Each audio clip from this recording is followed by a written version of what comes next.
قطب الدین ایبک نے بے بسی کا اظہار کرتے ہوئے کہا، اس کے بغیر ہندوستان میں ادھورا ہوں گا۔ جنگ میں اس کی کارکردگی ایسی ہوتی ہے جس سے مجھے انتہائی مایوس کن ماحول میں بھی تقویت و استراحت ملتی ہے۔ وہ ایک بابرکت جرنیل ہے اور دشمن کی صفوں کو الٹنا جانتا ہے۔ میں یہاں سے جاتے ہی آپ کی خواہش کے مطابق خرمیل کو غزنی روانہ کر دوں گا۔ حماد بن خلدون میرے لشکر کے سالار کی حیثیت سے ہسنا پور میں رہے گا۔ اس نے شادی بھی کر لی ہے اور میں ہسنا پور میں اس کی رہائش کا بندوبست بھی کر چکا ہوں۔ میرے یہاں سے جانے تک وہ اپنی بیوی کو ہسنا پور لا چکا ہوگا۔ سلطان نے چونکتے ہوئے پوچھا، اس نے کب اور کہاں شادی کی؟ میں تو اس کے لیے یہاں ایک لڑکی پسند کر چکا تھا میرے آقا۔ اس کی شادی کی داستان بڑی طویل ہے، میں فارغ وقت میں بیٹھ کر آپ سے یہ دلچسپ داستان کہوں گا۔ گجرات کی فتح کے وقت کچھ انتہائی قیمتی اور نایاب جواہرات اور الماس میرے ہاتھ لگے تھے، وہ میں تحائف کے طور پر آپ کے لیے لایا ہوں۔ میرے آدمی انہیں اس محل کے صحن میں آراستہ کر چکے ہیں، کیا آپ اٹھ کر انہیں دیکھنا پسند کریں گے؟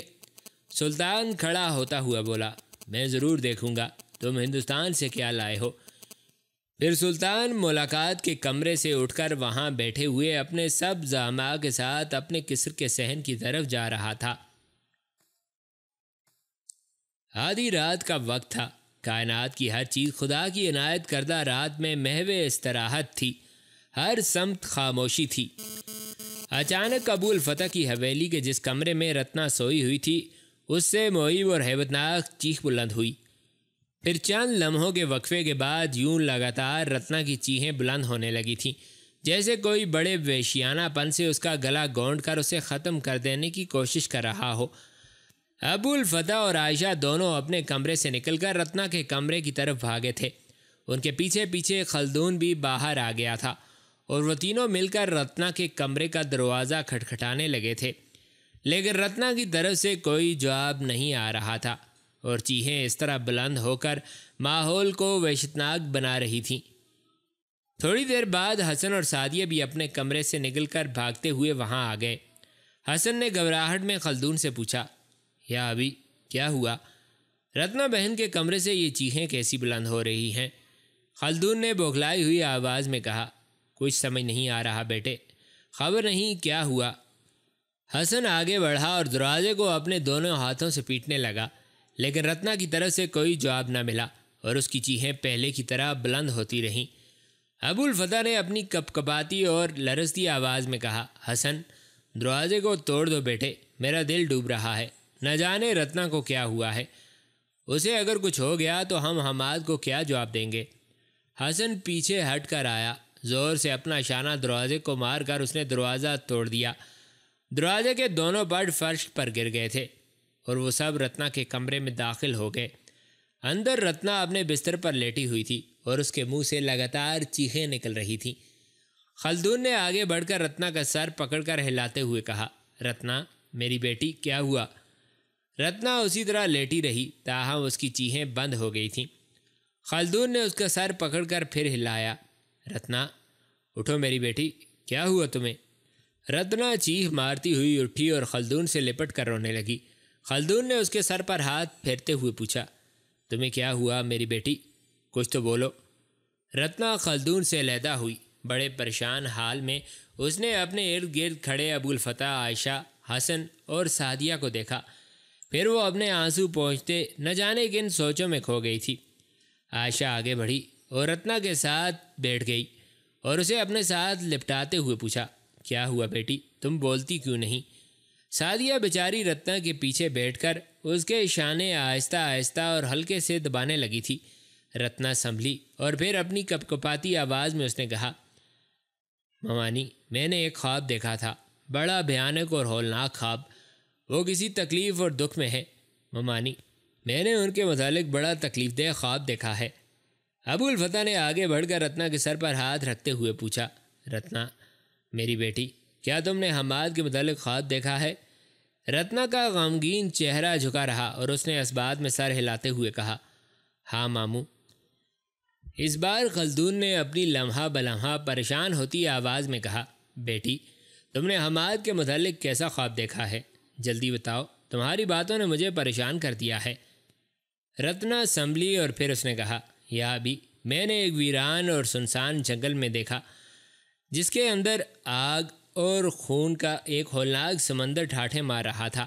ایسا لگتا تھا گویا پوری دنیا میں آگ اور خون ہی خون ہو گیا ہو، اور اس سمندر کے اندر حماد اپنی جان بچانے کے لیے بڑی تیزی سے ہاتھ پاؤں مار رہے تھے۔ ان کی حالت ایسی تھی جیسے کسی جنگ سے لوٹے ہوں۔ ان کے کپڑے لہو لہو ہو رہے تھے اور آگ کے لپکتے ہوئے شعلوں کے اندر وہ اوپر اٹھنے کی صحیح کر رہے تھے۔ رتنا نے تھوک نگلتے ہوئے اپنا گلا تر کیا اور پھر کہنا شروع کیا، کافی دیر تک میں انہیں آگ اور خون کے اندر ہاتھ پاؤں مارتے دیکھتی رہی۔ پھر اس طوفان کے اندر ایک اور آدمی نمودار ہوا۔ وہ جسمانی لحاظ سے حماد سے کمزور اور قد میں بھی چھوٹا تھا۔ اس کی داڑھی چھوٹی پر خوب گھنی تھی۔ اس اجنبی نے طوفان میں جدوجہد کرتے ہوئے حماد کا ہاتھ پکڑ لیا اور انہیں کھینچتا ہوا یوں فضاؤں میں اوپر ہی اوپر اٹھنے لگا تھا جیسے وہ اپنے آپ اور حماد کو اس طوفان کے اندر سے نکال لینا چاہتا ہو۔ دونوں اس طوفان سے نکل کر کھلی فضاؤں میں داخل ہونا ہی چاہتے تھے کہ ایک طرف سے میری ماں زینب فضا میں اڑتی ہوئی نمودار ہوئیں۔ انہوں نے سفید لباس پہنا ہوا تھا۔ ماں نے ایک جھٹکے کے ساتھ حماد کا ہاتھ اس اجنبی سے چھین لیا اور پھر انہیں لے کر وہ آگ اور خون کے اسی طوفان کے اندر گہرائی میں اتر گئی۔ میں باہر کھڑی ہو کر ماں اور حماد دونوں کو چلا چلا کر پکارتی رہی، پر دونوں میں سے کسی نے بھی میری بات کا کوئی جواب نہ دیا اور اس طوفان کی تہہ میں اتر گئے۔ رتنا خاموش ہو گئی اور اپنے خشک ہونٹوں پر زبان پھیرنے لگی۔ عائشہ نے سعدیہ کی طرف دیکھتے ہوئے کہا، سعدیہ، رتنا کے لیے پانی لاؤ بیٹی۔ خلدون نے رتنا کو مخاطب کرتے ہوئے کہا، بیٹی، تمہارے خواب سے کئی اندازے لگائے جا سکتے ہیں۔ خلدون یکدم خاموش ہو گیا کیونکہ حویلی کے بیرونی دروازے پر دستک ہوئی تھی۔ ابو الفتح نے چونک کر کہا، رات کے اس وقت حویلی کے دروازے پر کون دستک دے سکتا ہے؟ خلدون نے اپنے دونوں ہاتھ آسمان کی طرف اٹھاتے ہوئے کہا، میرے مولا، کوئی خیر و برکت کی خبر ہو، کوئی دوست آیا ہو، دشمن نہ ہو۔ حسن نے باہر نکلتے ہوئے کہا، میں دیکھتا ہوں کون آیا ہے۔ ابو الفتح نے چلاتے ہوئے کہا، حسن رک جاؤ بیٹے، میں خود پتہ کرتا ہوں کون ہے۔ نہ جانے حویلی کے دروازے پر دستک دینے والے کتنے اور کون ہیں۔ ابو الفتح خود باہر آیا۔ دروازے کے قریب کتا بڑی خونخواری سے بھونک اور غرا رہا تھا اور بار بار دروازے پر اپنے پنجے مار رہا تھا۔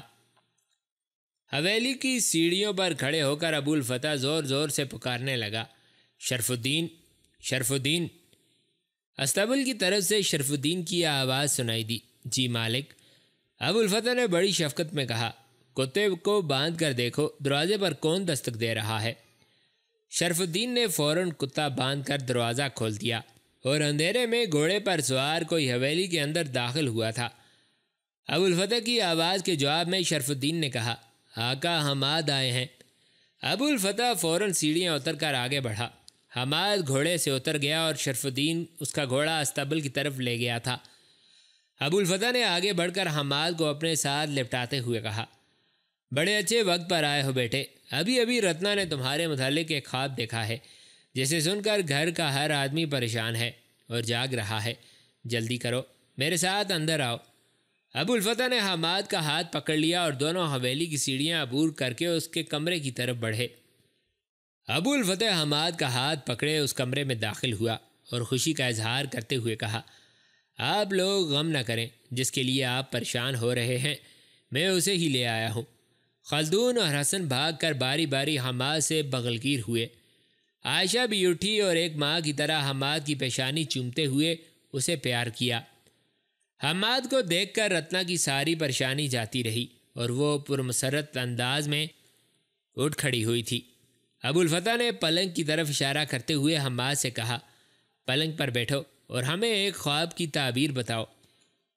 رتنا نے ایک بار اپنی بھاری پلکوں والی بڑی بڑی آنکھیں اٹھا کر حماد کی طرف دیکھا، پھر اس نے شروع سے آخر تک حماد سے اپنا خواب کہہ دیا تھا۔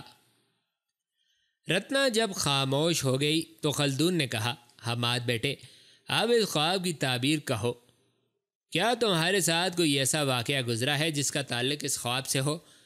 حماد نے ہلکے ہلکے مسکراتے ہوئے کہا، رتنا کا خواب سچا ہے اس نے آگ اور خون کا جو سمندر دیکھا ہے وہ نہروالا شہر سے باہر کوہستانوں کے اندر راجہ بھیم دیو سے لڑی جانے والی وہ قیامت خیز جنگ تھی جس میں ہمیں فتح ہوئی، اور اس جنگ میں راجہ بھیم دیو مارا گیا۔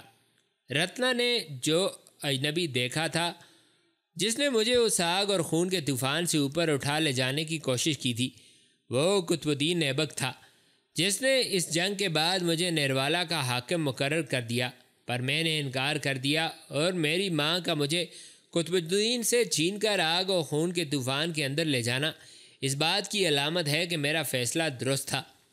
میں چاہتا تھا کہ قطب الدین کے ساتھ افواج کے ایک سالار کی حیثیت میں رہوں۔ سب کے اترے ہوئے چہروں پر پھر رونق آ گئی۔ خلدون نے حماد کے شانے پر ہاتھ رکھتے ہوئے پیار سے پوچھا، کتنے دن کے لیے آئے ہو بیٹے؟ حماد نے گہری نگاہوں سے رتنا کی طرف دیکھتے ہوئے کہا، صرف 2 دن کے لیے ابھی۔ میں آپ، رتنا، حسن اور سعدیہ کو لینے آیا ہوں۔ حسنہ پور میں کھانڈے رائے کے محل میں آپ کی رہائش کا بندوبست ہو گیا ہے۔ قطب الدین ایبک شادی کرنے غزنی گیا ہوا ہے، چند روز تک وہ بھی لوٹ آئے گا۔ محل کا آدھا حصہ اس کے پاس اور آدھا ہمارے پاس ہوگا۔ عائشہ نے سعدیہ کو مخاطب کر کے کہا، سعدیہ اٹھو بیٹی، بھائی کے لیے کھانا تیار کرو۔ حماد نے سعدیہ کا ہاتھ پکڑ کر بٹھاتے ہوئے کہا، بیٹھی رہو سعدیہ، میں راستے سے کھانا کھا کر چلا تھا۔ عائشہ نے اٹھتے ہوئے کہا، تو پھر سب اٹھو اور آرام کرو، صبح بیٹھیں گے۔ خلدون، ابوالفتح، عائشہ، حسن اور سعدیہ باہر نکل گئے۔ حسن نے جاتے جاتے دروازے کے دونوں گرے ہوئے پٹ دروازے کے سامنے کھڑے کر دیے تھے۔ رتنا اٹھی اور حماد کے جوتے اتارنے لگی۔ حماد نے اس کے ہاتھ پکڑتے ہوئے کہا، رہنے دو رتنا، میں خود اتارتا ہوں۔ رتنا نے اپنے لبوں پر گہری مسکراہٹ لیے حماد کی طرف دیکھتے ہوئے کہا، یہ میرا فرض ہے، مجھے اس سعادت سے محروم نہ کیجیے۔ کسرے غزنی سے باہر ایک روز سلطان شہاب الدین قطب الدین ایبک کو الوداع کر رہا تھا۔ قطب الدین ایبک کے ساتھ آیا ہوا اس کا لشکر بھی کوچ کے لیے تیار ہو چکا تھا۔ قطب الدین ایبک اپنے گھوڑے کے پاس کھڑا تھا اور اس کے سامنے کھڑے سلطان کے ہمراہ اس کے تمام وزراء اور زعماء کھڑے تھے۔ سلطان نے قطب الدین ایبک کو مخاطب کر کے کہا، ایبک، یہاں سے سیدھا کرمان جانا، وہاں شادی کرنے کے بعد ہندوستان کی طرف کوچ کرنا، اور وہاں پہنچتے ہی حسین خرمیل کو غزنی روانہ کر دینا۔ اسے کہنا سلطان غزنی میں تمہاری ضرورت محسوس کرتا ہے۔ اور سنو ایبک، حماد بن خلدون کو اپنی افواج کا سالار بنا کر رکھنا۔ اگر کبھی ایسا وقت آئے کہ تمہارے اور اس کے درمیان اختلافات اٹھ کھڑے ہوں تو اس کے خلاف جنگ نہ کرنا، اسے میری طرف غزنی روانہ کر دینا۔ میں اس سے ملت اسلامیہ کی بہتری اور سودمندی کے لیے کام لوں گا۔ اسے دہلی میں اپنے ساتھ رکھنا اور جنگوں میں اپنے دائیں ہاتھ کے طور پر استعمال کرنا۔ پھر سلطان نے اپنے لباس کے اندر سے ایک کاغذ نکالا اور اسے قطب الدین کی طرف بڑھا دیا۔ قطب الدین نے کاغذ کھول کر پڑھا۔ وہ سلطان کا ایک فرمان تھا جس میں قطب الدین ایبک کو ہندوستان کا ملک قرار دیا گیا تھا اور حماد بن خلدون کو اس کی افواج کا سالار بنایا گیا تھا۔ فرمان کے آخر میں سلطان کی مہر تھی جس میں صرف نصر من اللہ لکھا ہوا تھا۔ قطب الدین ایبک نے وہ فرمان پڑھا، بڑی ممنونیت اور مشکور نگاہوں سے سلطان کی طرف دیکھا، پھر اپنا سر قدر خم کرتے ہوئے اس نے کہا، یہ آقا کی اپنے غلام پر شفقت و مہربانی ہے کہ مجھے اس قدر اہمیت دی گئی ہے۔ میرے آقا، میں کبھی بھی ان امیدوں کو ٹوٹنے نہ دوں گا جو آپ نے مجھ سے وابستہ کر رکھی ہیں۔ سلطان نے آگے بڑھ کر قطب الدین سے مصافحہ کرتے ہوئے کہا، اب تم روانہ ہو جاؤ، اللہ تمہیں بحفاظت منزل پر پہنچائے گا۔ قطب الدین نے باری باری سلطان کے وزراء اور امیروں سے مصافحہ کیا، پھر وہ اپنے لشکر کے ساتھ سلطان سے رخصت ہو گیا تھا۔ قطب الدین اپنے لشکر کے ساتھ دشت لوتا میں داخل ہوا۔ وہاں اس نے اپنا رخ بدلا اور سیدھا جنوب کی طرف سفر کرتے ہوئے وہ کرمان میں داخل ہوا۔ یہاں اس نے چند روز قیام کیا، تاج الدین یلدوز کی لڑکی سے شادی کی اور ہندوستان کی طرف روانہ ہو گیا۔ حماد نے صرف 2 روز بھیم سین میں قیام کیا۔ تیسرے روز وہ خلدون، رتنا، حسن اور سعدیہ کو لے کر حسنہ پور کی طرف روانہ ہو گیا۔ رات کے پچھلے پہر جب کہ وہ آدھی سے زیادہ مسافت طے کر چکے تھے، ایک پہاڑی سلسلے کے پاس انہوں نے چونک کر اپنے گھوڑوں کو روک لیا۔ سامنے 12 سوار دیوار کی طرح ان کا راستہ روکے کھڑے تھے۔ یہ ارجن کے وہ 12 ساتھی تھے جنہیں حماد نے ابو الفتح کی حویلی سے خیریت کے ساتھ ارجن کی لاش لے کر جانے کی اجازت دے دی تھی۔ حماد نے خلدون اور حسن کو پیچھے ہی روک دیا۔ خود اس نے اپنے گھوڑے کو چند قدم آگے بڑھایا اور پرسکون لہجے میں انہیں مخاطب کر کے پوچھا، تم لوگ کون ہو اور کیوں ہمارا راستہ روک کے کھڑے ہو؟ ان میں سے ایک نے چپتے ہوئے لہجے میں کہا، ہم ارجن کے ساتھی ہیں اور تم سب سے اس کی موت کا انتقام لینا چاہتے ہیں۔ ہم پچھلے کچھ عرصے سے تمہاری طاق میں تھے۔ ہم نے تمہارے پیچھے اپنے 2 آدمی لگا رکھے تھے اور آج ہم تمہارا راستہ روکنے میں کامیاب ہو گئے ہیں۔ حماد نے چند لمحوں تک پرسکون سمندر کی طرح انہیں دیکھا، پھر اس نے رتنا کی ران پکڑ کر ہلاتے ہوئے کہا، رتنا تم جاگ رہی ہو؟ رتنا نے اپنے نازک ہاتھوں سے اس کے کندھے دبائے، پھر اس کی پیٹھ پر ایک بوسہ دیتے ہوئے کہا، آپ فکر مند نہ ہو، میں بیدار ہوں۔ سنو رتنا، یہ جنگ ٹل نہ سکے گی۔ میں گرز کا استعمال کروں گا، تم میری تلوار سنبھال لینا۔ سنو رتنا، جب میں ان کے اندر گھس کر جنگ کروں گا تم صرف اپنے دائیں طرف خیال رکھنا، باقی ہر طرف سے میں تمہاری اور اپنی حفاظت کروں گا۔ دل نہ چھوڑنا رتنا، یہ ہمارے لیے زندگی اور موت کا سوال ہے۔ رتنا نے فوراً حماد کے میان سے اس کی تلوار کھینچ لی تھی۔ حماد نے راستہ روکنے والوں سے مخاطب ہوتے ہوئے کہا، ہماری راہ چھوڑ دو ورنہ یاد رکھو تمہارا انجام بھی ارجن سے جدا نہ ہوگا۔ حماد نے اپنا گھڑ سنبھالا اور ایک بار پھر انہیں مخاطب کر کے کہا، ہندوستان کے منحوس ستاروں، اب بھی وقت ہے، چلے جاؤ، ورنہ قسم ہے مجھے اس ذات کی جس کے قبضہ قدرت میں ہر انسان کی روح ہے، تم سب کے چہروں سے میں ترب و وصل چھین لوں گا۔ ان کا وہی ساتھی پھر بولا، تم ہمیں یوں ڈرا دھمکا نہیں سکتے، کیا تو نہیں دیکھتا کہ ہم تعداد میں 12 ہیں جبکہ تیرا ایک بھائی اور بوڑھا باپ ہے؟ پھر تم ہمارا کیا بگاڑ سکو گے؟ اور پھر ہم سب نے ارجن کی چتا پر کھڑے ہو کر سوگند کھائی تھی کہ ہم اس کی موت کا انتقام ضرور لیں گے، لہٰذا ہم تم پر حملہ آور ہوتے ہیں۔ اگر تم میں ہمت ہے تو ہمارے حملے کو روک لو۔ حماد پیچھے ہٹا اور بڑے شفیق لہجے میں اس نے خلدون اور حسن سے کہا، میرے نزدیک رہنے کی کوشش کرنا، ہم جتنے جڑے رہیں گے اسی قدر ہمارے لیے بہتری اور بھلائی ہوگی۔ اب تم تیار ہو جاؤ، وہ نزدیک آ گئے ہیں، میں ان پر حملہ آور ہونے لگا ہوں۔ خلدون اور حسن نے بھی اپنی تلوار سنبھال لی تھی، تاہم سعدیہ بیچاری خالی ہاتھ تھی۔ وہ سوار نزدیک آتے جا رہے تھے۔ حماد کے جسم کی شریانوں میں خون کی گردش تیز ہو گئی تھی۔ پھر اس نے اپنی زہر بری آواز میں اپنی روح کی پوری تڑپ اور قلب کی حرارت کے ساتھ اللہ اکبر کا جنگی نعرہ مارا اور اپنا گھڑس گھماتا ہوا وہ ان پر حملہ آور ہوا، اس جرأت اور تیزی کے ساتھ جیسے سرخ شعلوں کا رقص شروع ہوا ہو۔ آسمان چپ، چاند خاموش، محبت کی مضر کہکشاں دم بخود اور ستارے آپس میں سرگوشیاں کر رہے تھے۔ حماد شہاب ثاقب کی سی تیزی کے ساتھ حملہ آور ہوا تھا، اس کا وحشی پن اپنے نقطۂ عروج پر پہنچ گیا تھا۔ اس کے پیچھے پیچھے خلدون اور حسن بھی حملہ آور ہو گئے تھے۔ پہلے ہی حملے میں حماد نے 3 دشمنوں کے سر پھوڑ کے رکھ دیے تھے اور وہ اپنی ڈھال سے اپنی اور رتنا کی حفاظت بھی کر رہا تھا اور اپنا گرز بھی برسا رہا تھا۔ جو کوئی غلط زاویے سے اس پر حملہ کرنے کی کوشش کرتا اسے رتنا اپنی تلوار سے روک دیتی تھی۔